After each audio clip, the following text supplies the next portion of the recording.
Bad mood stuck on repeat? Here's a fast 4-step reset you can do anywhere, anytime you feel that familiar cloud settling in. And just a quick note before we start, this is for educational purposes only. Okay, let's begin. Step 1. Fix the body's signal first. Often, a bad mood is a physical state before it's a mental one. Your heart rate is up, your breathing is shallow. We need to send a signal to your brain that you're safe. We'll do this with 5 cycles of a specific breath called cyclic sighing. It's backed by research from Stanford Medicine for its ability to quickly calm the nervous system. Join me if you can. You're going to take a deep inhale through your nose. Now, right at the top, sneak in one more little sip of air, and then a long, slow exhale through your mouth. Let it all go. Let's do that again. A big inhale, a little top up, and a long, complete exhale. Do that 3 more times on your own. This double inhale helps fully inflate the small air sacs in your lungs, and the long exhale activates your body's relaxation response. It's a physiological off-ramp for stress. Now that your body is a little calmer, we can move to step 2. Name it. Give that feeling a label.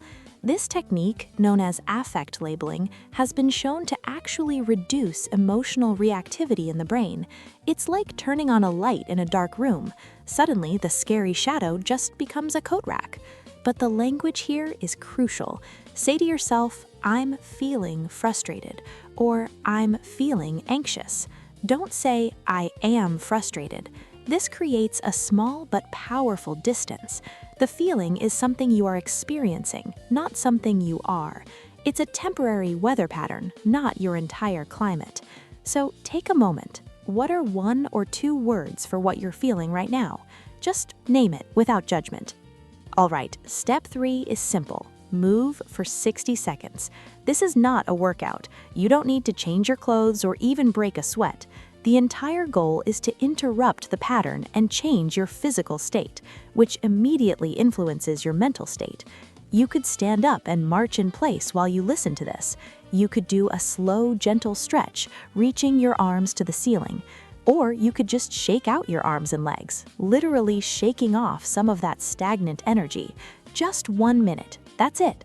A short burst of light movement sends a rush of fresh oxygen to your brain and can trigger a release of endorphins. It's a powerful way to shift your state instantly. You've calmed your body, labeled the feeling, and moved your state. Now for the final step to get you unstuck and moving forward. Choose one tiny next action. When you're in a funk, your to-do list can feel like an impossible mountain. We're going to ignore the mountain and just focus on a single, almost laughably small pebble. Your tiny action could be to drink a full glass of water. It could be to simply open the document you've been avoiding. It could be to send a 1-sentence text to a friend saying hello. The purpose is to break the inertia. Completing even the smallest task gives your brain a little reward signal and proves that you can still act. It creates momentum. To seal the deal, finish with this tiny bonus. Take just 10 seconds to look out a window. Your only job is to find one specific color. Don't analyze it, just find it. The green of a leaf, the gray of the pavement, the blue of the sky. This simple act pulls your focus out of your internal world and anchors you in the present moment. So that's the reset. Sigh, name, move, and act.